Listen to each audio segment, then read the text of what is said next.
ассалому алайкум бинандагони гироми, нашри навбатии барномаи иттилоотии пайғом аз телевизиони симои шаҳри Панҷакент манзуратон аст.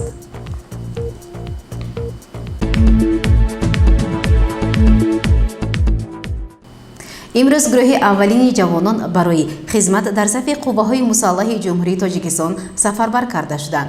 раиси шаҳри Панҷакент Шафеён Ислом Зиёзода дар маросими гусел ширкат дошт ва ба навазкорон роҳи сафед ва хизмати аъло орзу намуд. тафсилоти бештар дар гузориши нахустини барномаи иттилоотии пайғом.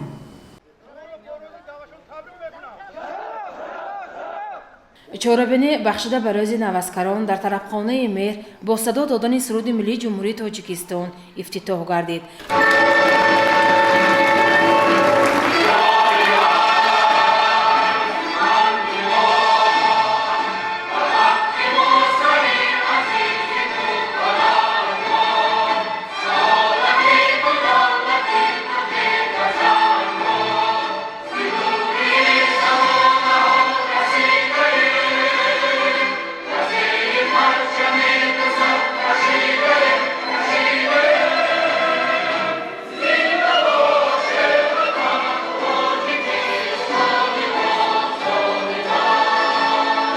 дар чорабинии гусели навазкарон раиси шаҳри Панҷакент Ислом Зиёзода иштирок ва суханронӣ намуд. Муҳтарам даъватшудагон, падару модарон ва ҳозирини икромӣ, асосгузору сулҳу ваҳдати миллӣ, пешвои миллат, президенти ҷумҳурии Тоҷикистон муҳтарам Эмомаллоҳ дар паёми навбатии худ ба Маҷлиси олии ҷумҳурии Тоҷикистон қайд намуданд ки мо ба ҷавонӣ эътимоди комил дорем, дастгирии самимонии онҳоро аз сиёсати пешгирифтаи давлату ҳукумат қадрдонӣ мекунем ва нақши арзишмандашонро дар ҳамаи ҷанбҳои ҳаёти кишвар эҳсос менамоем.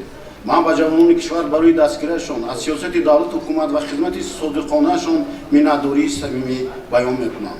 воқеан ҳам ҷавонони мо баҳри дар амал татбиқ намудани сиёсати ҳукумати мамлакат дар рушду ободии кишвар саҳми назаррас мегузоранд ва ҳукумати ҷумҳурии Тоҷикистон доир ба дастгирии ҷавонон, беҳтар намудани шароити таълиму тарбияи онҳо, инчунин фароҳам овардани шароити мусоиди зиндагӣ ва таълими хизматчони ҳарбӣ дар қисмҳои низомӣ тадбиқҳои заруриро амалӣ менамоянд.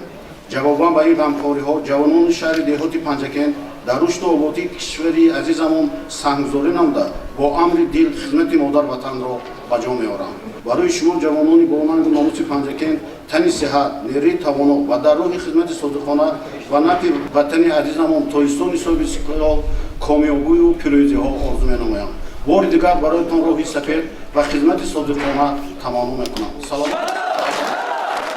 сипас ба 153 нафар даъватшавандагон шаҳодатномаи ронандагӣ супорида шуд. даъватшавандагон Мӯсеев Шерхон ва Шодимурод Худойбердизода ки бо хоҳиши худ ба хизмати модарватан мераванд, бо як иродаи қавӣ сухан карданд.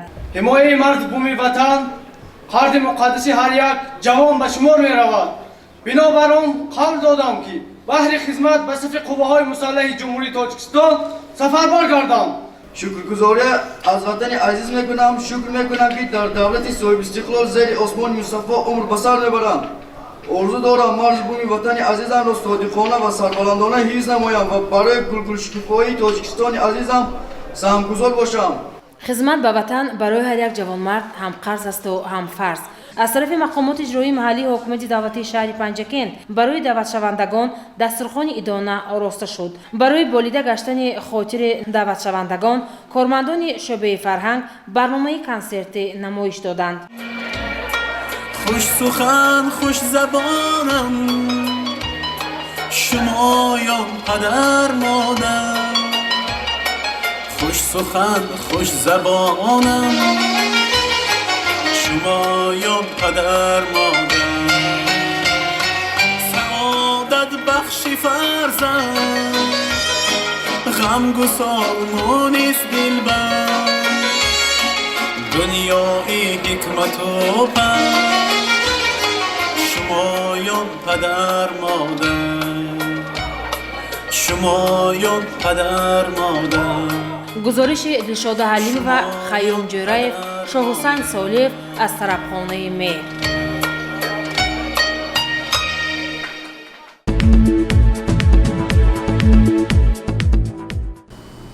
вобаста ба нақшаи корӣ дар таваллудхонаи шаҳр мулоқоти нозири Калон оид ба муқовимат бо коррупсияи шӯъбаи минтақавии раёсати агентии назорати давлатии молиявӣ ва мубориза бо коррупсияи ҷумҳурии Тоҷикистон дар водии Зарафшони вилояти Суғд Манучер Соҳибназарзода баргузор гардид.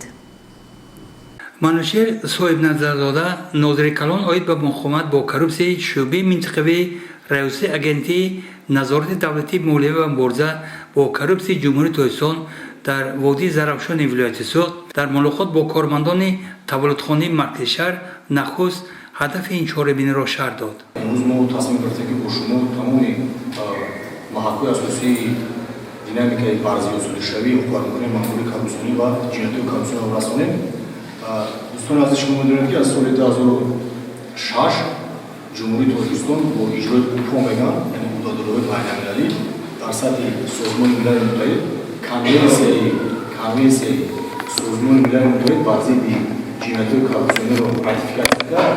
یعنی پارلمان جمهوری تاجیکستان این کنوانسیون را با تصویب نمود و یکی از اجرای مدادهای بین‌المللی که در سطح سازمان ملل متحد ما یعنی جمهوری تاجیکستان گرفت این همین کریمینالیزاسیا کردنی یکی مطابق درآوردن قانون‌گذاری جنایتی و سطح استانداردهای بین‌المللی. از این نقطه نظر شما می‌دونید که بعد از به تصویب رسیدن کنوانسیون سازمان ملل متحد در سال 2006 اساسگیری سوالات ملی پیش می‌آید پرزیدنت جمهوری با استفاده از تشخص قانون‌گذاری خود در سطح پارلمان و هنگام ارائه کردن پیام نامزدی قرار کردند که با مقصد پیشگیری کردن سطح صادرشوی جنایت‌های خصوصی اقتصادی داشته امروز در قطار دیگر جنایت‌هایی که خصوصی بین‌المللی دارند و امنیت دولت تهدید می‌کنند از قبیل جنایت‌های ترانسملی جنایت‌هایی که با گردش غیرقانونی مواد مخدر وابسته هستند این جنایت‌هایی که با تروریسم و اکستریمیسم بین‌المللی وابسته هستند جنایت‌های کارپسیون امروز وارد همین گونه کاتگوری جنایت‌های بین‌المللی اطلاق شده. баъдан Манучер Соҳибназарзода аз он хусус изҳори ташвиш намуд ки ҷиноятҳои коррупсионӣ сол аз сол рӯ ба афзоиш доранд. дар 9 моҳи соли 2020 дар водии Зарафшон ва хусус дар шаҳри Панҷаке 47 протоколи ҳуқуқи маъмурӣ танҳо аз ҷониби кормандони коррупсия баррасӣ надарода шуданд, яъне маълум баррасӣ қабул карданд. нисбат ба ҳамин давраи соли гузашта 2 ададро ташкил мекард, 2 адад зиёд аст. чаро масъулон ваколатҳои хизматии худро дуруст дарк намесозанд? чунин фикр баён гардид дар идомаи мулоқот. зимни гирифтани байонотҳои масалан инфиродӣ аксарияти хизматчиҳои давлатӣ ваколатҳои хизматии худро дарк намекунанд. дуруст дарк накардани ваколатҳои хизматӣ боис мегардад ки аз доираи ваколатҳои мазҳабӣ берун барояд. пас аз ошкор шудани қонуншиканиҳо пешниҳод ҷиҳати ислоҳи камбудиҳо изҳор мегарданд, вале аз чӣ бошад ки масъулу мутасаддии корхонаи ташкилоти алоҳида ҷиҳати ислоҳи ин норасоиҳо тадбирҳо намеандешанд? Манучер Соҳибназарзода дар хотими мулоқот вобаста ба паҳлӯи дигари амалҳои коррупсионӣ сухан ронда изҳори бовар намуд ки кормандони соҳаи тандурустӣ аз ҷумла табибони таваллудхонаи маркази шаҳр ба қасами Гиппократ содиқ монда тадбирҳо меандешанд то ки хилъати сафедро бо амалҳои коррупсионӣ доғдор насозанд.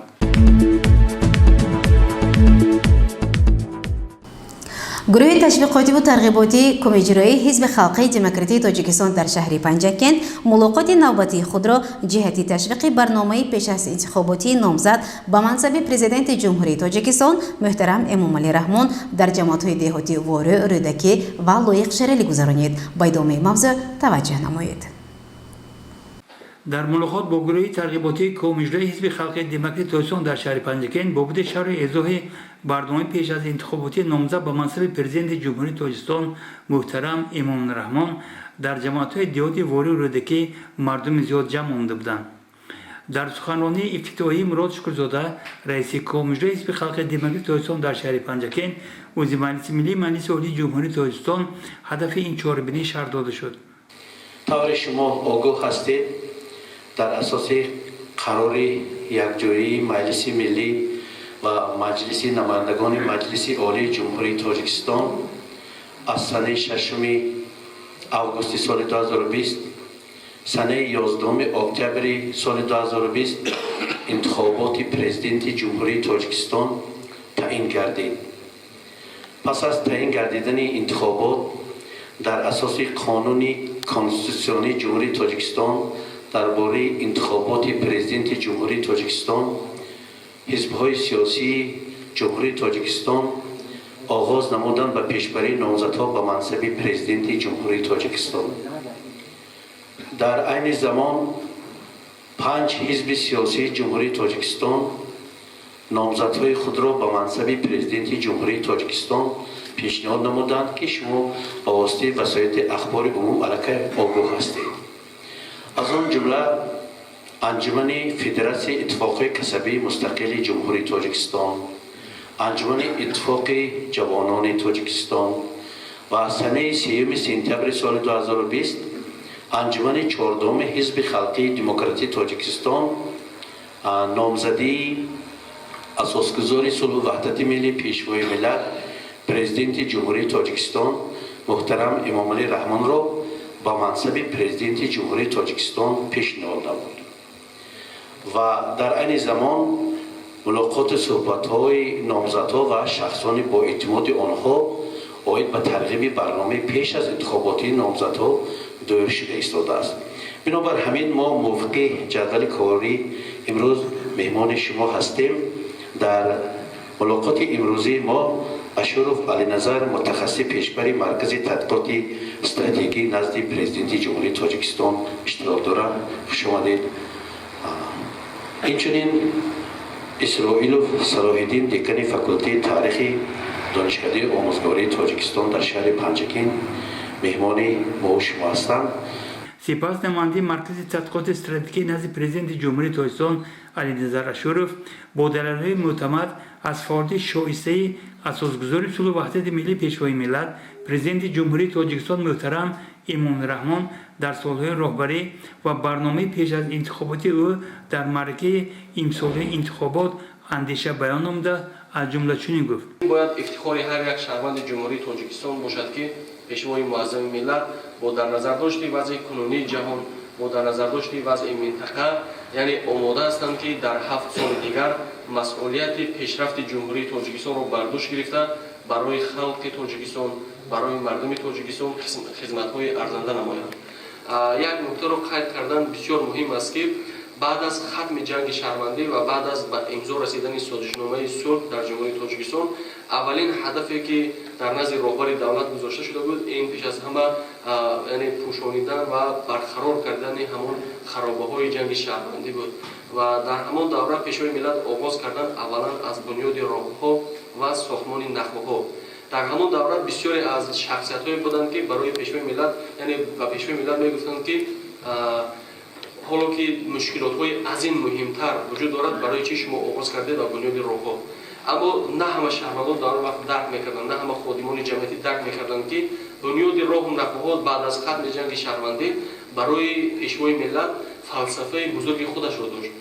یعنی پیشوای ملت توسط بنیاد راهها توسط بنیاد نخبه‌ها در جمهوری تاجیکستان توانستند که زمینه‌های مستحکم نمایی صلح و وحدت را به وجود بیارند. یعنی بنیاد راهها از یک طرف اگر برای ما امکان داده باشد که ما از بنبست کمونیکاسیونی برآمده باشیم از طرف دیگر همگرایی منطقه ها را به وجود آورد. یعنی منطقه ختلان، منطقه بدخشان، منطقه زرافشان، منطقه سوق، ناحیه‌های تابع جمهوری همه با هم پیوست گردیدند.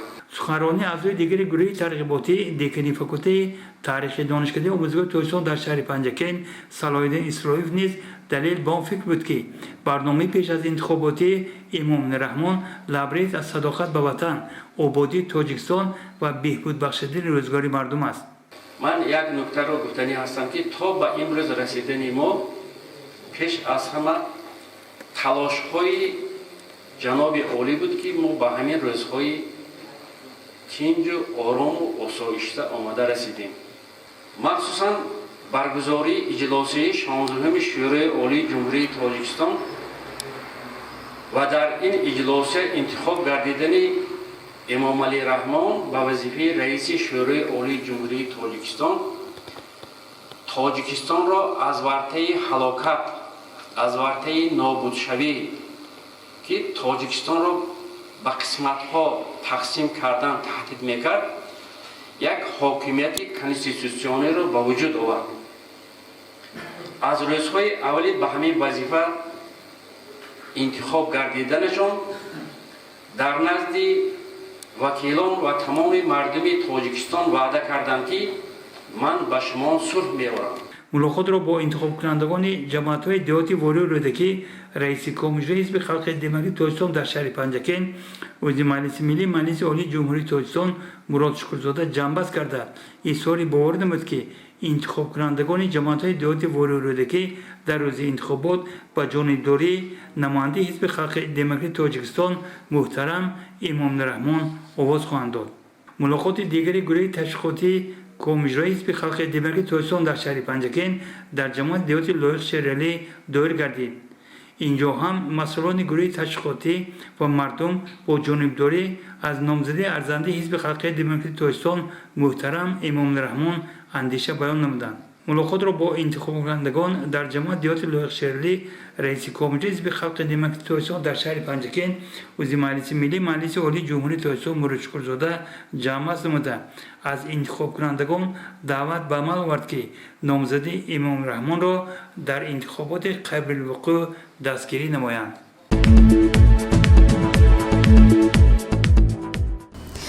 санҷиши кормандони маркази назорати давлатии санитарии эпидемиологии якҷо бо кумеҷрои ҳизби халқии демократии тоҷикистон дар шаҳри панҷакен дар нуқтаҳои савдо гузаронида шуд ва он як қатор камбудиҳоро ҷиҳати риоя нашудани талаботҳо дар самти пешгирии бемории COVID-19 ва савдои кӯчагӣ ошкор сохт.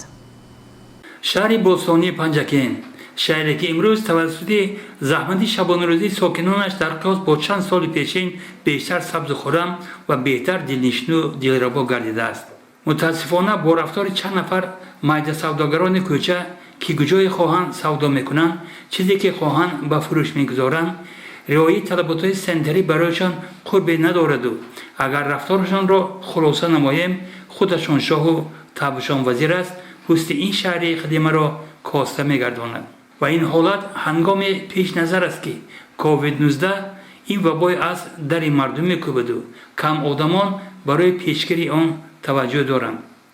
ба ин наворҳо ки дар доираи як санҷиш бо кормандони маркази назорати давлатии санитарии эпидемиологӣ гирифта шудааст нигариста мақоли чӣ мехоҳӣ порсола ба хотир меояд. дар воқеъ аз ин хусус борҳо гуфтем, навиштем, наворҳо пахш кардем, вале аз чӣ бошад ки акси садо кам буду боз камтар шудааст. ва ҳангоме мебинед ки бениқоби муҳофизатӣ ба савдо машғуланду бадтар аз он ниқоби муҳофизатиро болои халта гузошта истифодаи онро фаромӯш кардан, равшанпай мебаред ки ин тоифа бо коронавирус шӯхӣ доранд ва зарраи ҳам андеша намесозанд ки ин бетарафӣ метавонад оқибатҳои хеле нохуб ба бор орад. лаҳзаи дигар, яъне баъди дидани камера ниқоб барӯ кашидан далели дигари беэътиборист нисбати COVID-19 ва бадтар аз ҳама ҳангоме ки тифли бегуноҳу аз COVID-19 бехабар дар оғӯши модари бениқобу шояд аз коронавирус ноогоҳ хоб рафтаро мебинед, қалби инсон ба дард меояд. риоя нашудани фосила байни одамон бошад равшантарин далели бетарифи мо нисбати бемориҳои сироятӣ хоса COVID-19 аст. наворҳои дигар низ аз ҷумла фурӯшандаи гӯшт ки ниқоб надораду харидорани ин ғизои талаботи аввал низ аз фурӯшанда ақиб мондани нестанд касро ба андеша мебарад. андеша аз он хусус ки то кай мо нисбати коронавирус ҳамин тавр бепарво будему бепарво мемонем. кӯдакони бениқоби талбанда дар кӯча, мусофирони бениқоб дар нақлиёти мусофиркашон, ниқобҳои ранги табиаш сафеду имрӯз сипсиё гашта ва боз даҳҳо далелҳои дигар исботи он фикр аст ки қисми мо шаҳрвандон бо COVID-19 шӯхӣ меномем, ҳоло ки ин беморӣ шӯхиро дар кадом шакле набошад намебахшад.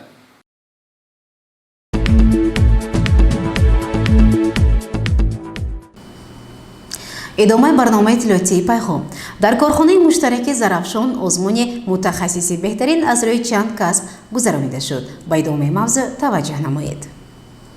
در مراسم رسان افتتاح یافتن مسابقه متخصصی بهترین در کارخانه مشترک زرافشان نمایندگان کسب‌های گوناگون از جمله چیلونگر، برقچی، اکسکاواتورچی، کفشرگر و آشپزها شرکت ورزیدند. چوربین را معاون اولی دیرکتور گنرالی ون یافن افتتاح نموده از جمله چنین گفت: 现在我谨代表德拉布朗公司宣布，首届员工技术比武大赛正式启动。 Сейчас от имени нашей компании официально объявляю старт нашего первого технического состязания. اقدام راهبری کارخانه مشترک زرافشان بابت تشکیل این چهاربینی کارمندان را بی‌طرف نگذاشت و آنها اندیشه‌های خود را در این مورد چنین بیان داشتند. تویچی محمدیو کارمند کارخانه مشترک زرافشان امروز در کارخانه ما کارهای کنکورسی بین اختصاصمندان و متخصصان رفته شده است. اینجا مراد از چنین چهاربینی سایقل یافتن متخصصانی که در اینجا کار میکنند و پی از همه سنجش مهارت این کارمندان میباشد. در اینجا قریب 100 نفر اشتراک میکنند. در وقت سنجش تمام هیئت تدارکات از سنجش گذرانده میشوند کارمندان و با متخصصان خوب و آینده متخصصانی که خیلی ناز کار میکنند چی میگوید برای اینها راههای هوسمندگردانی پیش بینی شده است. با همین خاطر امروز این چهاربینی تشکیل شده است. کارخانه مشترک زرافشان افتخار ساحه صنعت کشور است و از این روی اینجا باید بهترین متخصصان فعالیت داشته باشند. تشکیل چهاربینی با مقصد تکمیل مهارت و ملکه کارمندان محض به همین خاطر است و ما باور داریم که این تدبیر امکانات خیلی مساعد را برای رشد استحصالات با جلب متخصصان ورزیده به وجود می آورد.